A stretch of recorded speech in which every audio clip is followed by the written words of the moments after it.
বলিউডের জনপ্রিয় অভিনেত্রী সানি লিওন সম্প্রতি ভারতের হায়দ্রাবাদে একটি ডিজে নাইটে পারফর্ম করার কথা ছিল তার, কিন্তু শেষ মুহূর্তে বাতিল হয় অনুষ্ঠানটি। ভারতীয় গণমাধ্যমের খবর, অনুষ্ঠানটির অনুমতি দিতে অস্বীকার করে হায়দ্রাবাদ পুলিশ। শনিবার মধ্যরাতে আধা ঘন্টার জন্য ছিল সানি লিওনের শো। সেই শোতে 500-এরও বেশি টিকিট বিক্রি হয়েছিল বলে জানা গেছে। ভারতীয় সংবাদ মাধ্যম টাইমস অব ইন্ডিয়ার সূত্র অনুযায়ী অনুষ্ঠানের দিন রাত 8টা থেকে দর্শকরা আসতে থাকেন।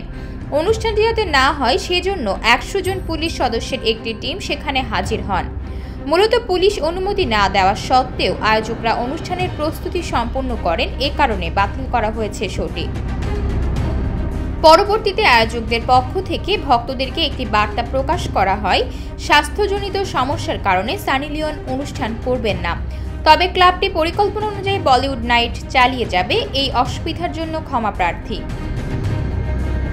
শুধু তাই নয়, সানির শো বাতিলের ঘোষণা দেওয়ার পরও প্রায় রাত 1টা পর্যন্ত অনুষ্ঠান স্থলে অবস্থান করে পুলিশ। একই সঙ্গে অনুষ্ঠান থেকে অতিথিদের চলে যাওয়ার সময় শৃঙ্খলা ও নিরাপত্তার বিষয়ও নিশ্চিত করে তারা। প্রসঙ্গত, সামনে কোটেশন গ্যাং সিনেমায় দেখা যাবে সানি লিওনকে। এতে একজন নির্মম আততায়ী চরিত্রে অভিনয় করবেন তিনি। দক্ষিণী সিনেমাটিতে তার সঙ্গে দেখা যাবে অভিনেতা প্রভুদেবাকে।